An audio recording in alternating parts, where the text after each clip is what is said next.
The following is a production of the Dallas Genealogical Society. For more information, please visit our website at dallasgenealogy.org. This morning, I would like to introduce you to our speaker, Michelle.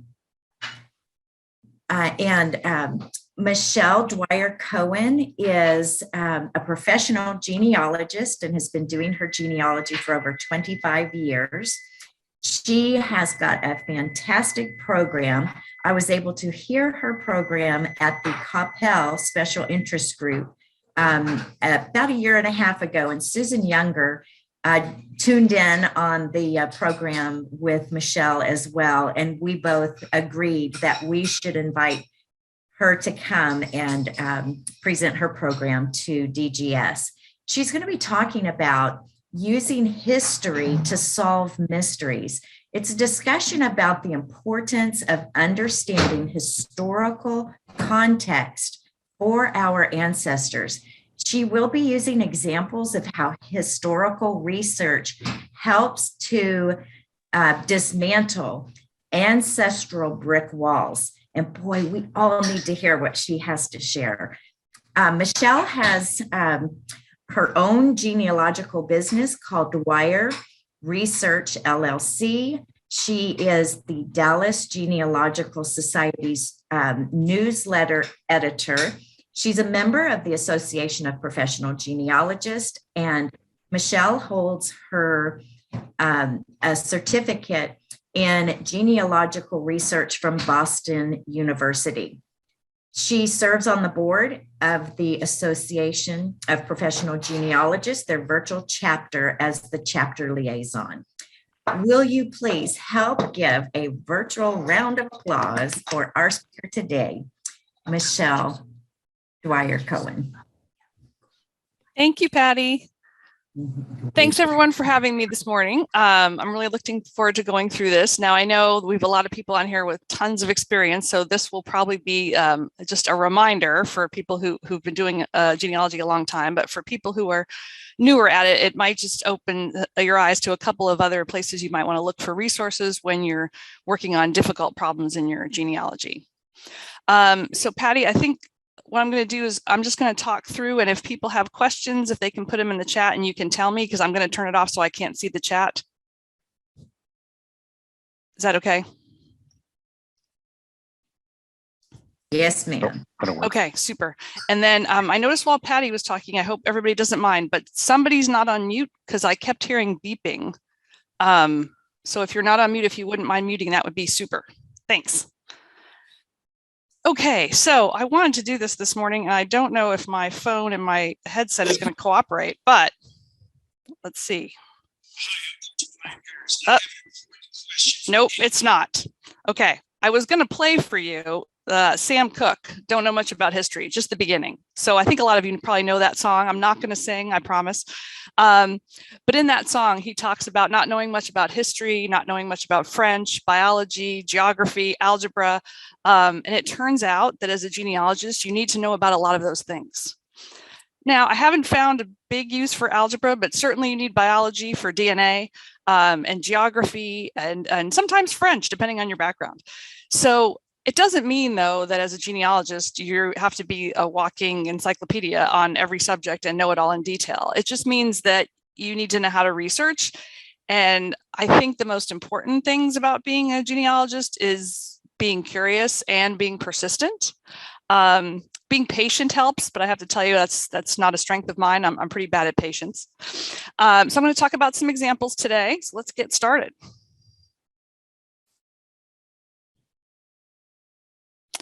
Okay, so our agenda today, we're going to cover historical context, the definition of it, and why it matters, how to apply some of the historical context in your genealogy research. I'll look at some useful websites, and we'll go through a couple of case studies that I had permission from my clients to use. So what is historical context? This definition came from thought.co. It's the social, religious, economic, and political conditions that exist for a certain time and place. I think a lot of genealogists think about the social context and certainly the religious context, but it's actually really helpful to look at all of the facets, not just one, because the more you look at, the more resources you're going to find. So why does it matter? Well, historical context is going to provide more than names and dates for your ancestors. And it's going to remind you that ancestors had everyday lives that were probably very different from our own. And I think, again, it's genealogy, a bit of a double-edged sword, right? Sometimes you need to put yourself in their shoes and think about your ancestor as, well, they were a person like me. What would I have done? But at the same time, you need to think about the context was totally different for them. The situation in the world around them was very different. So they may have done things differently or made decisions that today we couldn't even understand why.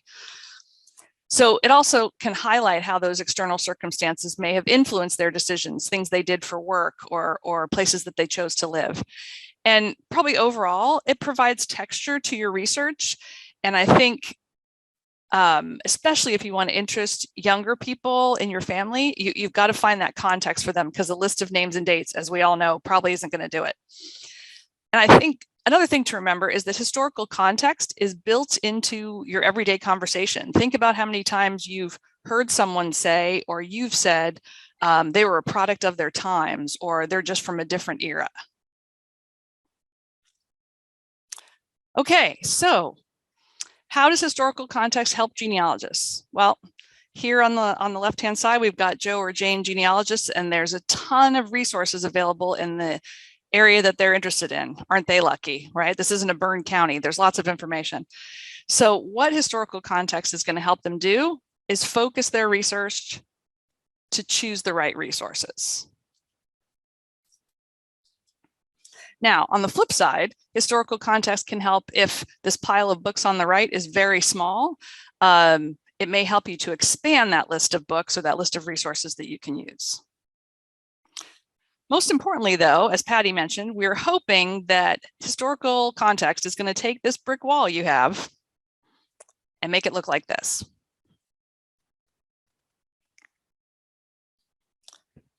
Historical context also helps researchers to avoid common pitfalls. It keeps researchers from being blindsided by historical confirmation bias, opening your mind to more possibilities. So definition for confirmation bias, if people aren't familiar, is that the one from Oxford Dictionary is the tendency to interpret new evidence as confirmation of one's existing beliefs. So in other words, if you've got an idea in your head about how your ancestors came to this country, then you tend to look for information that confirms it and not for information that might upend that theory. So there's just a few statements here that certainly when I first started researching, I wholeheartedly believed. So they changed everyone's name when they came into Ellis Island. All the people who came into the US came with nothing, clothes on their backs, nothing else. And they never saw their homeland again. And that was certainly true for some people, undoubtedly. But there actually were other examples of this. And I recently learned about it myself in the past few years for some of my Irish ancestors. They didn't change their name. They didn't come to the US with nothing, and they were regularly making round trips back to Ireland to visit family. So all of that was new information for me. So I've come to regard these statements and call this whole thing the immigration mythology. Okay, so now we're going to talk about applying historical context. When you set about to do this process, you want to place your ancestors and family members in their national or international historical time frame. So you want to understand local events. You want to understand what's happening in the state, in the county, in the town. And one good example of that would be, say, you have two ancestors who ended up getting married, but they were from different parts of the state. How could that happen? Where did they meet? Well, what if your great-grandfather's county was the home or the former home of the county fair or the state fair, and that's how they got to know each other? If you didn't do that extra work, you might not find that out. You also want to learn details of ancestral occupations. So looking at the big picture outlook for a certain occupation or looking at local employment. I have a couple of examples here. My female ancestors in Worcester, Massachusetts worked in an envelope factory. So before they had the machines to make the envelopes, they had ladies making the envelopes. And of course, over time, as machinery became available, those jobs went away. So they had to look for other work.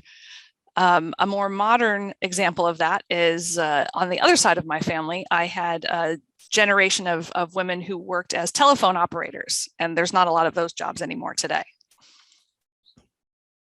So you also want to gather information on religious and social institutions through their local history and development.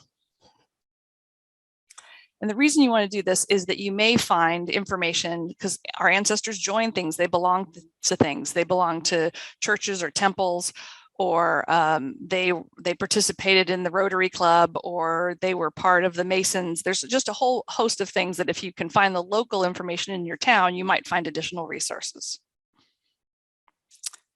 And you may have noticed on this page that the background to the slide is a map. And that's because geography underlies all of the research you're doing for history. You can't really do a good job on the historical context at a local level if you don't understand the geography of where your ancestors came from. Okay, so just to kind of put the application to work. So let's do a current historical context example. If any descendants were to research me, so 100 years from now, someone is researching me. Well, first we take this triangle and we're going to make an upside down triangle here. We're going to start with the biggest picture we can, which is the world and international information. So what's happening right now? Well, what did we talk about before we started the business meeting? The pandemic.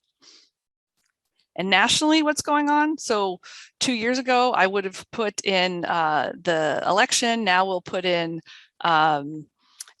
there's inflation, there's unemployment, there are things happening at the national level that may be shaping people's behavior. Regionally and locally. Well, now if they've done their research, they know I'm a homeowner in Paulsbo, Washington. So last year, this would have said I was a homeowner in Coppell, Texas. My job's a genealogist, and my religious background is Roman Catholic. So working with all this information, they've got a great start where to look for things to learn more about me or the background about where I lived and what was happening to me while I was alive. So I want you to think about this for a minute and think about if this was a blank triangle, what yours would look like. And it's a good thing to do when you're working on a brick wall ancestor. Take a moment and fill out these steps and see if it triggers anything for you.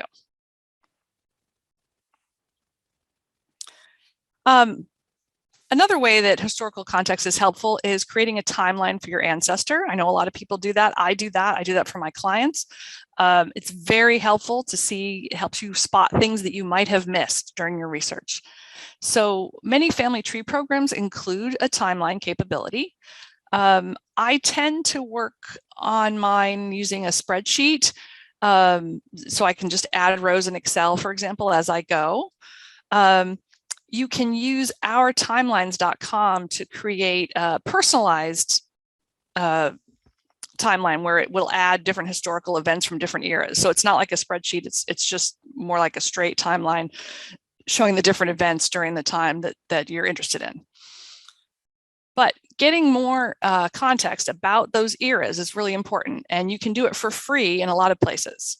So the Library of Congress has LOC.gov has tons of information in terms of eras in American history. You can just go in and actually put in those eras to get the information, like put it in the search bar and they'll bring up some examples. The National Archives has a ton of useful information, and again, they have the eras in American history section under what's called their Prologue magazine. You can see what they have.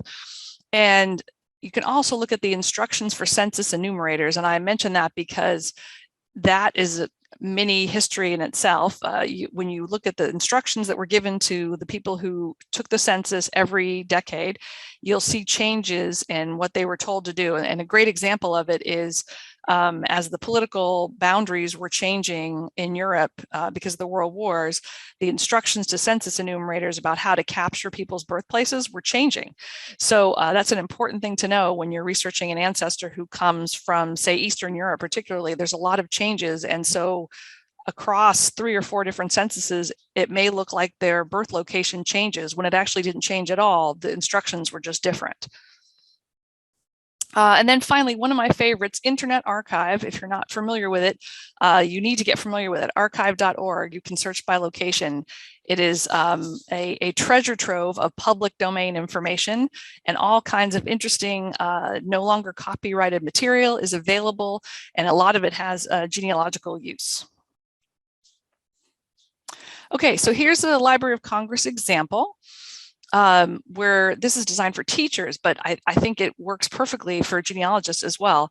So these are classroom materials on what's called their U.S. History Primary Source Timeline.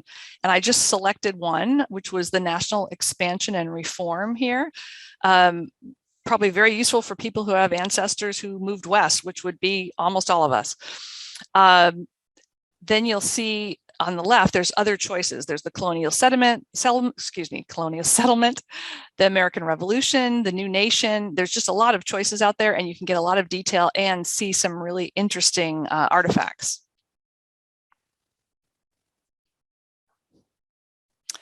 Okay, so local examples of resources. Oh, I wonder if it skipped. I'm sorry, I'm going to go back one. It did skip. Okay. Here's an Internet Archive example that I wanted to talk about. This is a voter list from 1924 New York City. And of course, this is exciting, right? Because now, since it's post 1920, you're going to see women on the voting list.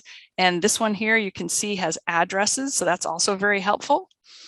One thing to take away from this record, as you do with any record, you say, okay, now I've learned this information and I see that there are women here who were allowed to vote, but who was allowed to vote and what were the rules? So I don't actually know the answer to this question for 1924 New York City, but as we know now, across the nation, the rules can vary a bit within the locality. So you may want to do research if you're looking for someone in this time period, if you don't see them here, to understand why they may have been excluded, or perhaps they weren't excluded, they just chose, they were eligible and chose not to vote. Okay, some local examples of resources. A lot of these are Texas-based or nearby. So Portal Texas History, which I think most people know very, very well. They have an excellent collection of local newspapers on Texas, local history information. DGS also uses them now to store our old journals. Texas State Library and Archives Commission, lots of information about the state. Texas State Historical Association, learning about how counties in Texas were formed. Texas State Law Library, information about laws in Texas over time. Oklahoma Historical Society, this is a great website. They have a ton of information about Oklahoma history and lots of interesting things, including Confederate pension records for the state of Oklahoma.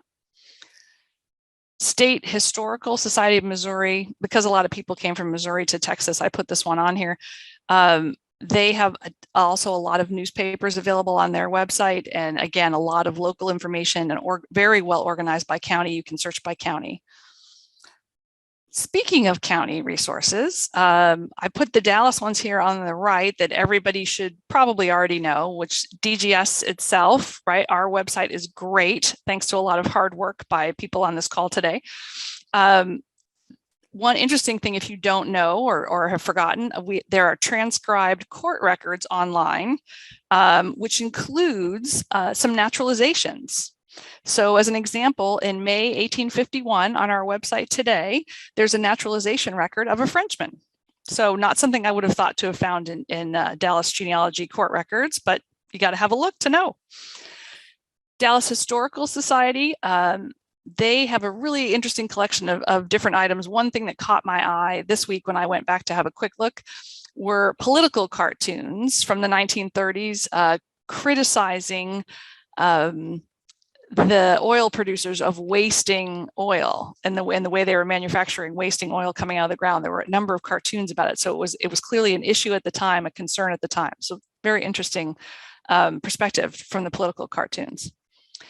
And then, of course, our beloved Dallas Public Library. So not just the 8th floor genealogy section, but also the 7th floor history and archives. just incredible stuff there. So I just pulled one off their list called the Robert Adams Collection, which is a collection of letters from a family written during the Civil War period. I believe the copies are available for review. They don't want anyone handling the originals, of course, because they're so old. But there's so many interesting resources out there. So you have to take that time and look for things that, these things are online, right? But you stepped away from just hitting the search button over and over on Ancestry or Family Search. Okay, here's an example from Oklahoma Historical Society. So when you click through and you look at periodicals, I just cut a page out to show you what it would look like. Here's something from a bulletin called The New Education, which was the semi-monthly bulletin of the Oklahoma A&M College. So what might be interesting about this, if you've never thought of looking at this, is if your ancestors were farmers and they lived near this college, were they interacting with students? This frequently happened, right? That students were sent out to work with farmers to test out new experimental methods. This happened all over the country at the time. Another one we've got here is Everybody's Friend, which was the monthly magazine published in the interest of the Child Saving Mission, a home finding society for children in Enid, Oklahoma. And I was smiled when I saw this one because we just heard from Paula Perkins about orphan trains last month. So I just thought that was very appropriate. Okay, so now we've talked about how you're going to apply it, and now we've got to gather it. We've got some websites out there. So let's talk local. We talked about state, we talked about county, but now local, close to home if you can find it for your ancestor. Local histories and county histories are really good sources, but you do need to be a critical reader for those. They were frequently written under, say, a community grant, or people paid to have their information put in. And so sometimes they tend to focus on the most recognizable or well-known members of society and don't cover people who either couldn't afford to be included or were considered not part of the mainstream. City and county directories. These are my favorite genealogical resources. I think they're invaluable, but you need to browse those resources, not just keyword search them. So if you look at them on Ancestry today, you can go in and you can type in your ancestor's name and they'll bring you right to the page, which will have your ancestor's information. And if you just do that, you're really missing out. You need to read a city directory like it's a novel, which I know sounds strange, but in the very beginning of these books is a lot of information about the community that may help you in ways that you don't even realize. Newspapers, also excellent sources. And here, this is one of the times where instead of shrinking it down, county, state, local, we're going to go the other way. Once you've searched local newspapers, you want to make sure that you look beyond your county of interest, because you will see that just like today, if a story was really interesting, then it got picked up by newspapers beyond the locality and carried again. So you may find out more information by looking farther afield. Finally, and this one's a little bit unusual and maybe controversial because you really need to use your judgment about this, but I think looking at local fiction and historical novels will give you a different viewpoint and understanding about your ancestors. But of course, you need to look for one that's very well researched. That's very important. So I can give you an example. Years ago, I traveled to New Mexico and we visited this wonderful national park there. And I just was intrigued by the whole location and surrounding area. And we went into the gift shop there, and the ranger, I asked if she could recommend a book, and she actually recommended a fictional historical novel about that used the site we were on as the setting. And it was fabulous. It was a really good book, and I learned a lot, and I felt like I came away knowing more about the area. And I thought, if my ancestors had been here, what a great book that would have been. So here's a page from the Atlanta City Directory of 1921. Back to the point I was mentioning to you. This is the front page. It's a little bit torn, and you won't be able to read the small print here. But basically what it's saying is that there's a section called the miscellaneous department in this book, and it covers information about cemeteries, churches, benevolent societies, etc. So just the kind of information that you'd be looking for to find out if your ancestor could have belonged to any organizations in this area. What were they? And here is a Franklin County, Illinois history. And the preface to this book talks about the sources that were used to create this centennial celebration book. And it lists all the notable citizens involved in the Centennial Committee, right? So you get a kind of flavor of how the book might be slanted, but you also get information about where he found sources that perhaps you could use in your own research. Okay, historical context for occupation. Was your ancestor a farmer? If they were, you should definitely check the U.S. agricultural schedules available between 1850 and 1880, and you can get details on what would have been included or excluded in those censuses at this website here, archives.gov. And I do want to say, Jim Thornhill, I forget when it was, talked to us one time about when you say my ancestor was just a farmer, there's nothing to find out. And he went through in glorious detail what the farmer had to go through and do every day. So it's a good reminder that nobody's just a farmer. And there's a lot of information still to find out. If your ancestor was a minister, a preacher, or a person affiliated with religious institutions, you can look at church minutes. You can look in the newspapers. I did find a circuit riders database, which was a crowdsourced website. So it's not, it's people putting in their own information as opposed to a really organized search engine. But I thought that was interesting. People had set this website up so that if you knew your ancestor was a circuit rider and you knew where, you could add them to this database. So that was very interesting. Another one is if your ancestor was a miner or a railroad employee, there's a Mining History Association online you can look at. And there's also on Genealogy Today, they have a guide for people searching for railroad employees. And just a word of warning on railroad employees, it's not successful for everyone. I have my great-grandfather was a railroad employee, and for his particular railroad, there's nothing left. All their records were destroyed. And this was confirmed by one of the successor companies. But it's worth a try, worth having a look. So speaking of miners and an occupational example, let me just walk you through this. This is the Journal for Mining History. And if you can see, the first article here is diamond core drills, their evolution, early development. Not that interesting, right? But the second article is called In the Aftermath of Tragedy, Herschel Wentz and the 1925 City Mine Disaster. So already I saw that and I was like, oh, okay. I don't know what the city mine disaster was, but this looks kind of interesting, right? I mean, even I'm interested and I don't know who this person is. So Herschel Wentz was the man who was charged with the retrieval of the victims from one of the largest mining disasters in the history of Sullivan County, Indiana, that took place in 1925. 51 men died in the explosion. So this article is actually really fascinating, and you can go to the Mining History Association.org website and read the article. They transcribed a letter that he wrote to the Smithsonian when he was donating this lamp. And this is the lamp that he took into the mine after the accident and helped to search for the victims this way.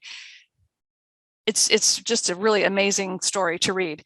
And what's interesting about it is within this article, from a purely genealogical aspect, right? The author of the article names Herschel, his wife, his children, I believe, are in the footnotes. But more importantly, in the actual letter itself that Herschel wrote to the Smithsonian Institution when he was donating the lamp, he named all of the victims and he named a good number of the men who helped him that day. So that's information you're not going to find anywhere else. And it's inside the Mining History Journal, right? So that's why it pays to dig a little bit and understand a little bit about what's going on. And even if you had no miners, but you had family in Sullivan County, Indiana in 1925, they were definitely touched by what happened that day. Okay, newspaper, occupational or religious example here we've got. A lot of people in Texas are probably familiar with this, but the appointments of Methodist ministers were frequently noted in the Texas newspapers. Here's an example. So they would have their annual conference, and circuit riders would be assigned to various areas, or perhaps a minister would be assigned to a new church, and all that information was documented and put in the newspaper. And also something to look for here, like typically when we're looking for newspapers, right, the focus is on the local Gazette or the Daily Times from whatever, right? But there are newspapers that were specifically religious in nature, and I did work on a case for a client recently where finding a traveling preacher's obituary helped to confirm the identity of his children from 2 separate marriages. And those obituaries were located in copies of the newspapers that were held at an archives in the local state college. Okay, so now we're going to do case studies. And for everyone who joined later, at the start of the meeting today, we were talking about how great it will be when we can be in person. And this is the part that I miss about being in person, because I like to interact with the audience more and have you guys ask questions and I ask you questions. So Tony Hansen's going to help me. We're going to have a couple of polls as we go through the case study part here. So Tony, I'll let you know. We're getting close to that part, but I'll let you know when. Okay, so our first case study is Canadian immigrants.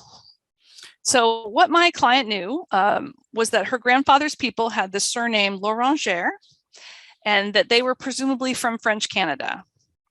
Her objective was to follow the family from Canada to New Hampshire, where her grandfather had lived. And where had she searched so far? Well, nowhere. This was in 2000, when materials were just starting to become available on Ancestry. And so I interviewed her grandmother at age 89 to get some basic details. She told me that her husband's father's name was George, and that he was probably born in the US. She wasn't too sure. She didn't know the name of George's parents, but they were likely from Canada.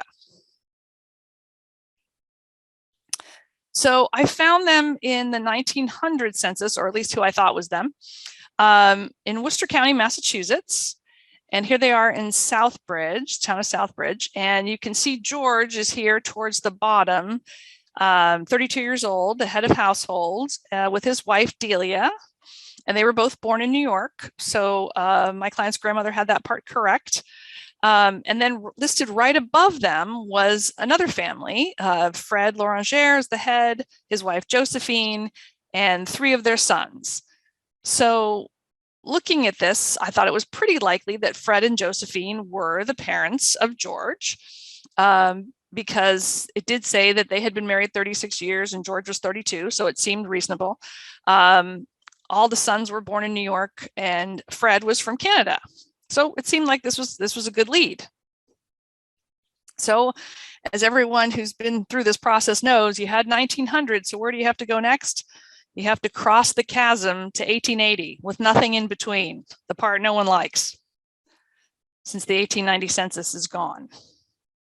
Okay, so I get to the 1880 census, and there's no sign of the Laurangers. But we know Fred and Josephine were married, probably around 1864, and there would have been children. So I want to know what you would do next, and I've put some choices, and Tony's going to put the poll up for people to vote.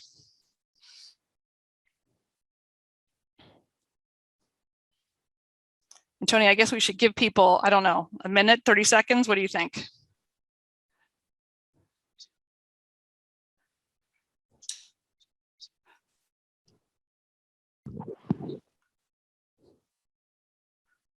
Right, 23 out of 40 so far. People are responding. Wow. All right, let's go.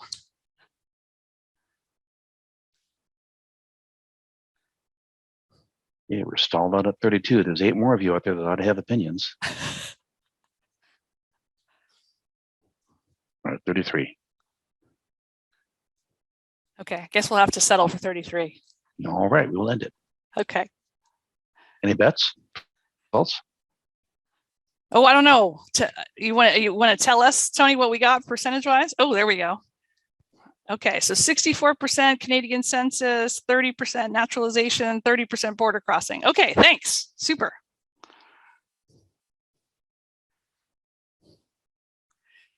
All right, so let's go on and talk about those results. Okay, so 64% said check the Canadian census of 1881. Yep, that's what I did. But there wasn't any luck there. There was only one person who was close, and his name was J.F. Loranger, but he was married to Hermine and all different children. So, I mean, maybe they're cousins or something, but it definitely wasn't Fred. Okay, next one was look for a naturalization record for Fred. Yep, I did that too. The 1900 census, I didn't put that on the slide, apologies, said that he had applied for citizenship. So I figured it was a good bet. But he was not in the national level records. He was not in the National Archives collection. And this was 2000, and it's still, even today, not super easy to look for people locally naturalized. If you think about the example that we just talked about in the Dallas Genealogical Society's court records from Dallas in 1851, this man from France was naturalized there. That would not be easy to find, right? So I did not find him at this time, and I thought, oh goodness, he'd been in New York, and I found him in the census in Massachusetts. So it just seemed like a really big field to try to search. Okay, so the last one was, can I find him crossing the border? Let me see. Whoops. It went past too fast. Okay, so looking for the border crossing. This is a quote from that Prologue magazine that I was mentioning before at the National Archives. A large number of immigrants came to the United States via Canada. I'm just going to paraphrase. They landed in Canada where no US officer met them or recorded information about their arrival. The always growing number of immigrants who chose this route in the late 1800s convinced the United States in 1894 to build and operate the bureaucratic machinery necessary to document the many thousands. So 1894, Fred was clearly already here because all the children were born in New York, so we're not going to find him in a border crossing record. So what next? Oh yeah, this presentation is about historical context. So I went back and said, okay, what do I know about Canadian immigrants at this time? I didn't know anything. So I started doing some research and found out that between 1840 and 1930, 900,000 French Canadians came to the United States. I had no idea it was that many. The most common places of settlement were Massachusetts, New Hampshire, New York, and Maine. And so this family, we know, hit that, right? They were, the children were born in New York at some point. They were in the 1900 census in Massachusetts, and my client knew them as living in New Hampshire. So they were in the area. Economic hardship in Quebec, which was a lot of rapid population growth, but not enough available land or employment, drove people to the United States where there were more jobs and certainly more land. And in some areas, they faced discrimination based on their language and their religion. I was like, okay, so now we go back to that whole immigration mythology. The thing I said doesn't happen to people. Maybe it happened. So I said, I need to look at the geography now. We talked about the history, you need to look at the geography. So these are two maps with the US-Canada border and then one close-up of New York. So on the left, you can see, I put this red circle here so you can see that's the border between Canada and the United States. And then here on the right are the three counties that are right along the border in New York with Canada. Lawrence, Franklin, and Clinton. So I decided that I needed to focus my search in those areas first, assuming that they crossed the border somewhere around there, and maybe I could find them that way. And here they are, the Loranger family in 1880 in Clinton County, New York. And you'll notice that their name is not Loranger. So this back to people change their names when they cross the border, and no immigration agent did it for this guy because there wasn't an immigration agent there to do it. At this time, they were known as the Wrights, and you can see there is George, there's Fred, there's Josephine, there's some of the other sons that we saw in the 1880 census. This was a difficult find. I didn't go back in and instantly know what to do. And this was the early days, as I said, for Ancestry. So you didn't have a lot of search options like you do now. So like today, if I had to do the same search, I would have gone in perhaps and searched by all the Josephines in New York State and looked for, you know, were Josephine and Fred listed together at any point, because Ancestry could help you do that now. They have that capability. But at the time, I started working my way through the counties, looking for information about them. And I knew or suspected, because they were French, that they were Catholics, and started going through church records. And sure enough, thanks to a very diligent priest, after many hours on microfilm, I found the Roman Catholic Church records for the town of Ellenberg, and the Laurentiers were all baptized as Wright, but the priest had written formerly Laurentier next to their names. So that's case study number one. Number two, a little closer to home for everybody. We're going to talk about a Texas marriage record.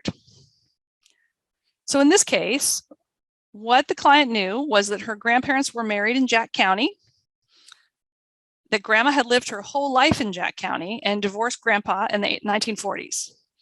And her goal was to locate the marriage record of her grandparents for her application to the Daughters of the American Revolution. So anyone who's been through the lineage application process knows you need to have these details. It's not enough to say you know, right? You have to produce the actual record and submit it with your application.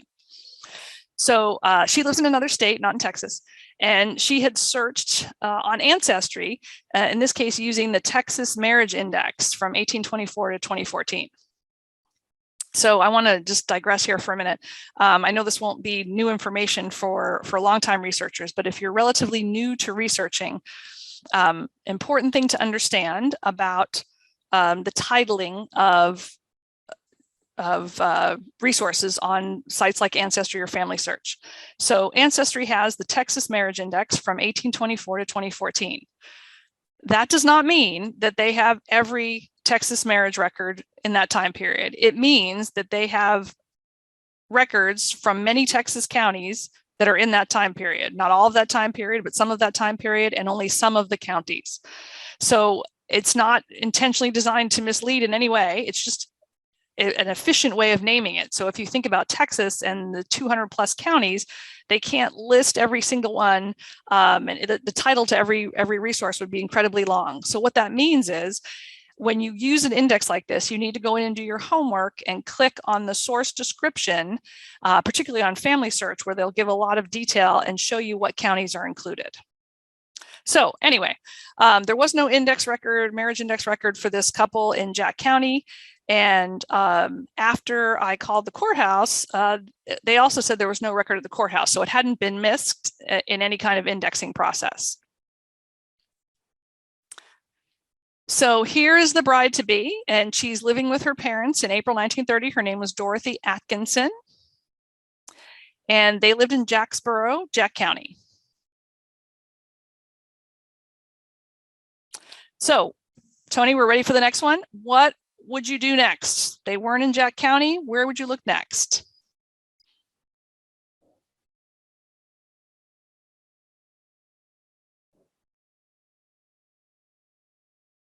Yeah, people have opinions. That's good. That's good. Well, I realized, Tony, that one of the ones that won't answer is me, because I can't seem to click on it without like locking myself out of my presentation. So I'm not touching it. Yeah, I don't do that. The co-host can't either, so that's why it's not 100%, I'm sure. Okay, okay. But we're at 31, 32, 33. Oh, still coming in. Okay, I'm at 34 going once, going twice. Oh, 36. One last call. Okay, we're done. Okay. See, it's Texas. People have an opinion now, right? Canada, some people are holding back saying, I don't know anything about Canada, so I can't do this one. Okay, thank you. All right, so 58% for surrounding counties, 17% for city directories, 25% for town and county newspapers. All right. Let's see what happens. Okay, so searching surrounding counties. Yep, tried that, no matches. Pretty much went clockwise around Jack County, tried everything, looked in every location, whether it was online or calling the courthouses, nothing. Okay, search in the city directories. Oh, okay, so this was interesting. I did identify some churches in the area, and I did call, and there were no matches. And very fascinating, and this is why sometimes picking up the phone works better, particularly during the pandemic. But I called a church, and this is not a big area, right? It's not a big town. And so a lady on the phone said, well, I don't have those records, but you should really talk to the town historian, which was great. Oh my gosh, this woman was fascinating. She was, she had a master's degree in prairie history from a college in Texas. She was just a fascinating woman, and she did know my client's family, but she also could not explain why there was not a record for them. Okay, so then I went on to search the newspapers. So there were relevant newspapers for the time period. The Jacksboro Gazette was published at the time. And I did find the married couple there as early as August of 1930. So there were records saying, you know, Mr. and Mrs. Lewis after they were married. The husband was listed as part of the local National Guard. And I did find also their first child's birth noted in early 1931. But still no record of the marriage.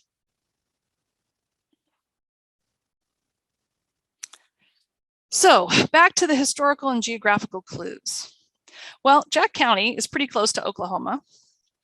And today in Texas, the marriage laws have a 72-hour waiting period after the license is issued. And the current law in Oklahoma is that there's no waiting period if you're over 18. And so I thought, I wonder what the law was in Texas in 1930. So you may recall when we talked about helpful websites, I mentioned the Texas State Law Library, and they came in very handy here. So they have the historical marriage statutes in Texas, and I found the 1928 Texas Marriage Code, which was what was in effect in 1930. And so there were two articles of interest. First, Article 4603. Males under 16 and females under 14 shall not marry. Okay, well, we're good there. We saw Dorothy, she was 17, so that's not a problem. Article 4605, consent of parent or guardian. So no one will issue a license without the consent of the parent in the case of the female being under 18 years of age. So we might have found the source of our problem. Just to help people, if you're not very familiar with Texas particularly, or with Jack County. So this map on the left here shows Jack County, where the red star is, that's Jacksboro. And you'll see that right above Jack County is Clay County, and then you'll see this squiggly line, which is the border with Oklahoma. And if we go to the map on the right, you will see Clay County there. And then right north of that, you'll see other counties, Jefferson, Love, Stevens, those are all counties in Oklahoma. So our Texas marriage record. There's a lot of counties, a mixture of records available online and off in Oklahoma. And I was starting to think they had gone to Oklahoma, but how would we find it? And they don't have a great statewide index at this time. So back to the context. When I had going through the newspapers, I noticed, and there were a couple of these, that there were marriages and they were taking place in a place called Waurika, Oklahoma in Jefferson County.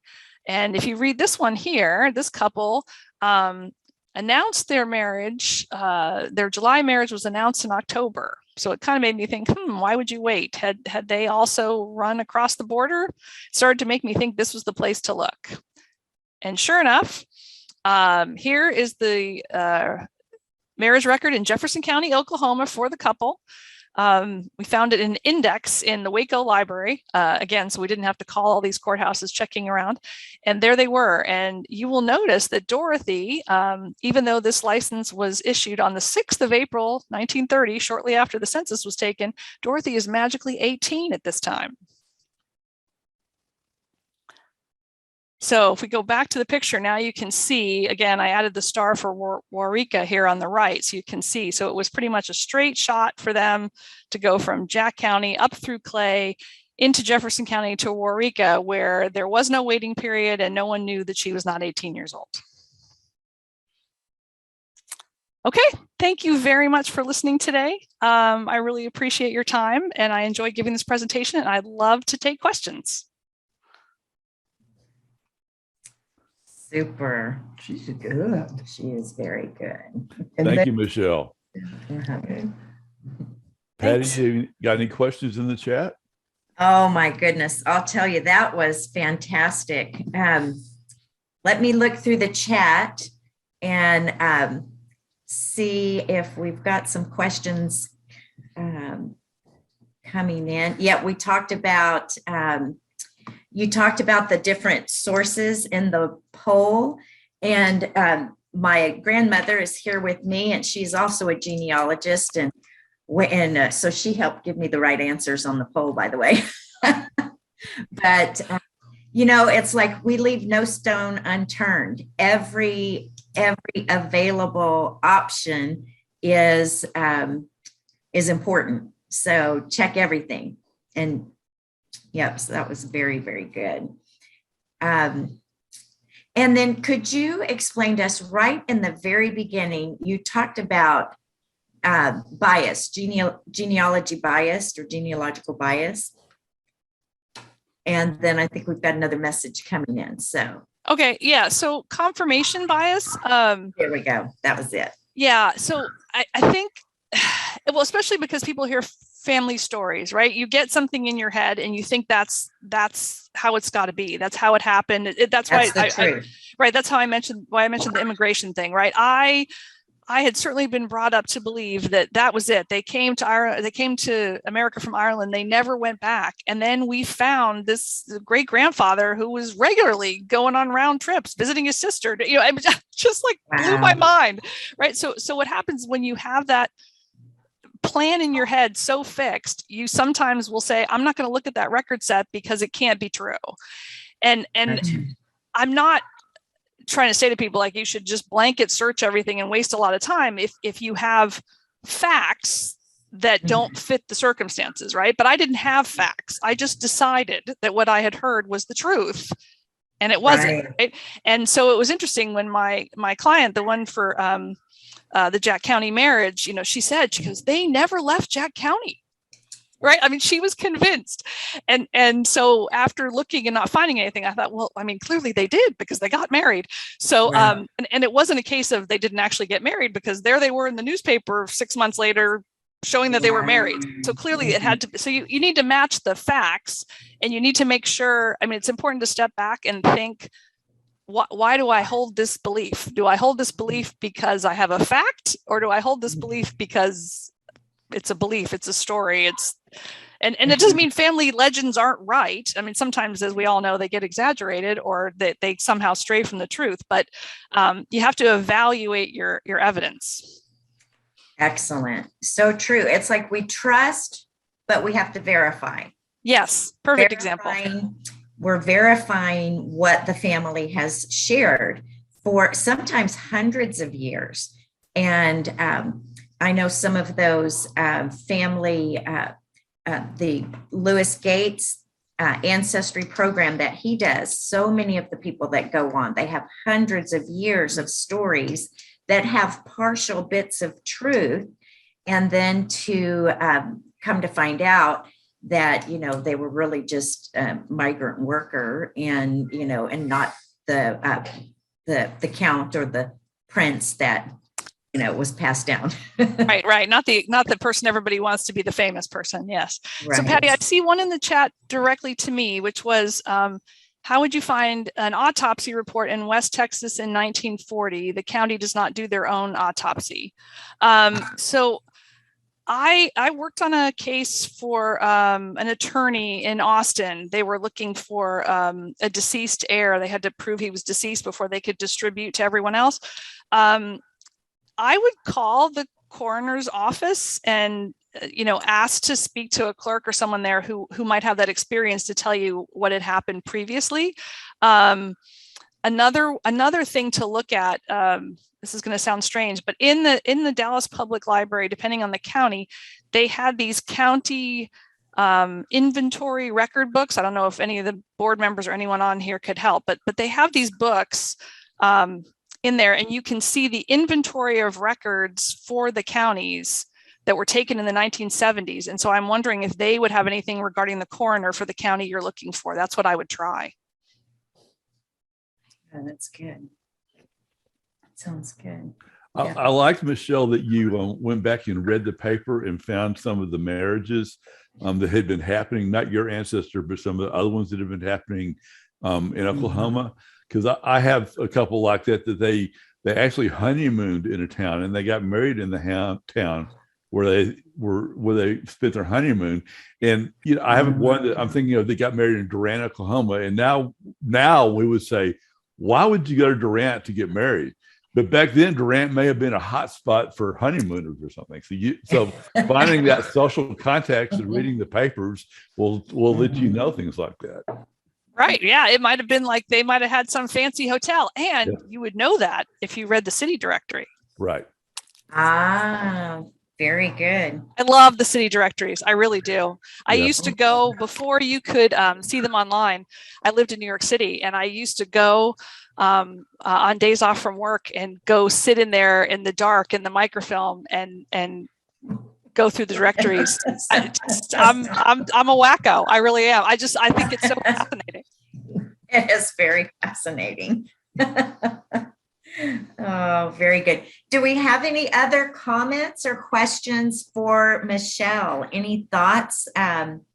Any feedback we can give her? I just thought it was fantastic. Just the putting everything into context like you did, and a step-by-step process of what we can do in order to get the results we're looking for. I just thought it was fantastic the first time I saw it, and it's just even better the second time, Michelle. That's a lot of work and a lot of details and things that I know I hadn't thought about, and really helped me in my research personally and with my clients. So very good. Thank you. Thank you. I want to take a minute and say thank you, because I see a bunch of my clients came in today because I sent them the note saying that I would be on. So thank you guys for coming. Support. And also relatives. My aunt is on this morning from Massachusetts. Oh, that's wonderful. And I'm actually here in Waco right now, and sitting right next to me is my beautiful grandmother. And she is a genealogist, but also her profession has been for over 40 years as an attorney in land records. So she is really helping me learn a lot about a very difficult topic, which can be very complicated, but she's made it easy. And I just soak up as much as I can when I'm with her. So I'm happy. Awesome. Betty Ross Crook, and she's also the author of 8 resource books that Michelle went through microfilm and transcribed many documents for these 8 big, huge resource books from Hill County, McLennan County, Fall County divorce records. And little did I know she was going to be the catalyst to help me break through my brick wall. And it was found in one of those books that she had done, just plugging away at indexing, and just wonderful resource. That's amazing. Thank you for doing that work. Everyone who indexes. Thank you. Thank you. Well, thank you very much, Michelle, for presenting for us. There's lots of thank yous coming in over the chat, I see. So great presentation, and we really appreciate it. And I want to thank everybody for attending today. And I want to invite you all back for next month's presentation when we do find out some secrets about how to find our African-American ancestors. So thank you very much, and everybody have a good afternoon. Bye. This has been a production of the Dallas Genealogical Society. If you're already a member, thank you. Your fees have been supporting these and other society activities. If you're not yet a member, please consider joining now. Go to dallasgenealogy.org and click on the membership tab.